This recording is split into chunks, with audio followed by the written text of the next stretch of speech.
Okay, in this video we're solving quadratic equations by taking square roots. I've made a list over here of different methods for solving quadratic equations. I've got a video about factoring to solve quadratics. This video is about taking square roots. There are other videos available. I'll have a couple done here soon called Completing the Square and the Quadratic Formula. This method works in some situations, not all the time, but in some situations it's handy. Okay? It really only works when there's no x term, just an x squared and a constant, okay?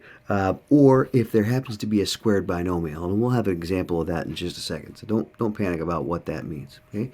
So here's the deal with this. This is asking, hey, what number would you square to get 25? And when I asked this in class, pretty much everybody pretty quickly says x equals 5. And I say, that's correct. What's the other one? And then they stare at me for a while until I ask them, what's the other number? And I say, could there be any negative numbers that you could square and get 25? And they say, oh yeah, if you wrote negative 5, that would also work because a negative number squared is positive. So here are your two solutions. Oftentimes I encourage people to just write plus or minus 5 like that. It's a little faster way to do it. It doesn't really matter. In some cases, that turns out really handy. Okay? So if I look at another one here, this one is not quite set up correctly yet. On the last one, notice I had the square over on the left and the non-square, the constant, over on the right. Well, on this one, I don't have that set up yet, so I'm going to fix that by adding 8 to each side. Okay? Now I've got 2x squared here, and I've got 28 there. And before I go much further, I'm going to ask, hey, could I get rid of that 2? Well, sure I could. I could just divide both sides by 2. So that makes things simpler. X squared equals 14. Okay? Well, there's no whole number that you can square and get 14. So now you have to ask, what have I been asked to provide? Should I provide a decimal? If I've been asked to provide a decimal, grab a calculator, find the square root of 14, okay, because square rooting undoes squaring, and that'll be your answer. It'll be some number above 3 and below 4. And you'll have to ask, well, how many decimal places do I need to round it off to? And the directions will say that. So you'd write, well, x equals the square root of 14 and figure that out. Or if it says leave your answer in a simplified form or an exact form, then just leave it that way. You'll put a square root over 14 and call it good. But don't forget, there are two numbers that square to get 14. The positive square root of 14 and the negative square root of 14. So there's your final answer right there. Okay? On this one, it's already set up with the square on the left and the non-square on the right, but I really want to get rid of that 3 over there. So I'm going to write x squared equals 40 divided by 3. Okay? 3 doesn't divide into 40 really nicely, and I really don't want to mess around writing 13 and a third or 13.3333 on forever. I'm just going to leave it there as 40 over 3. That keeps things simplified for me. Okay, well, how do you undo squaring? You square root. So x equals the square root of 40 over 3. Okay, and make sure your square root goes all the way down there. Now, you got to kind of check and see what do your directions tell you. Some people don't like to have fractions underneath the square root sign or things where there's a denominator down here.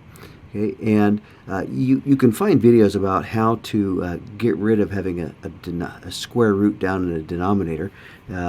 It's called rationalize the denominator. Rationalize the denominator. Okay.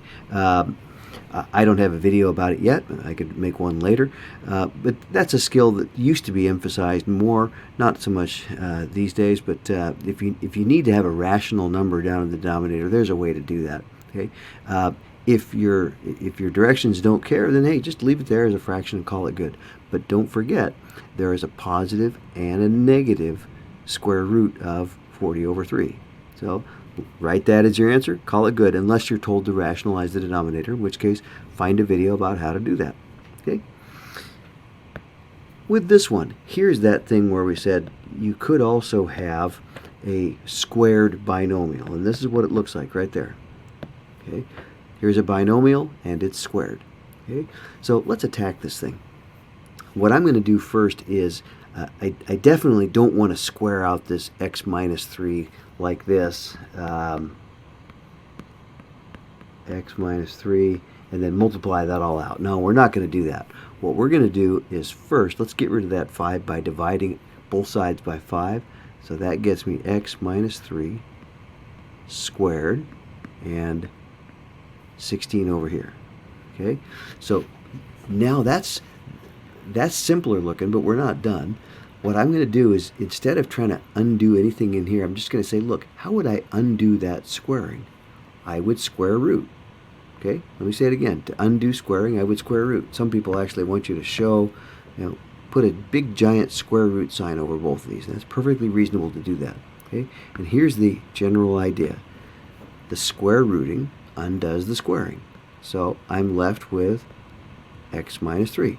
Okay, you can test that by taking like 7 and square it, you get 49. Square root that, you get back to 7. So the square rooting undoes the squaring. Well, over on this side, the square root of 16, that's pretty easy. That's 4. Okay, don't forget though, there's a positive and a negative square root of 16. Okay? So now I'm not quite done. I wanted to have x by itself, and it's not. So I'm going to get rid of that minus 3 by adding 3 to both sides. Well, how the heck do I do that? Try that again. Okay. Well, I'm going to have an x here, but how do I write this out? Here's what you do. Take the positive 4 and add 3 to it. You get 7. Take the negative 4 and add 3 to it.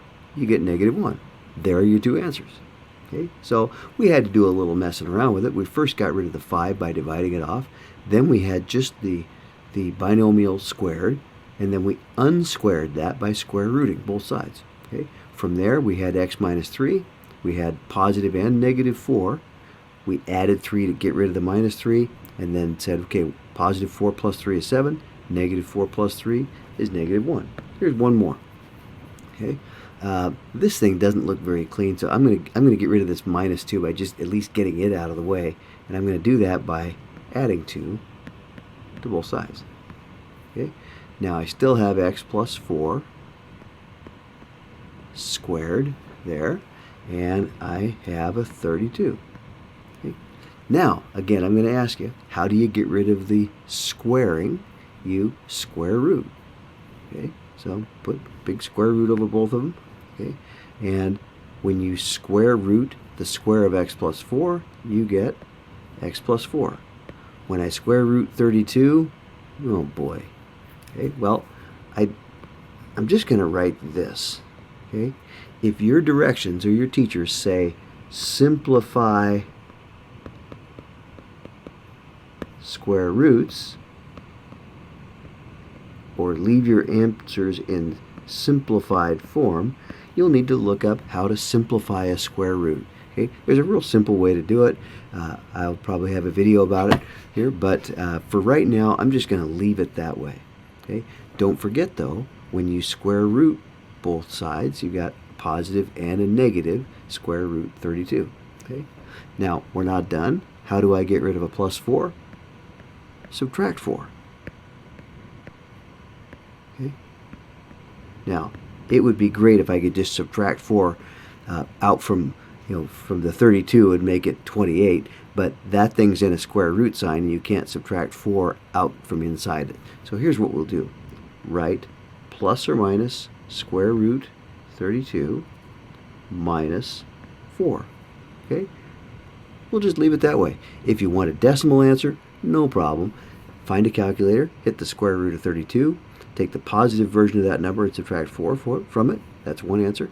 Take the negative version of that number, subtract 4 from it. There's your other answer. But it's perfectly fine to just leave your answer exactly like that.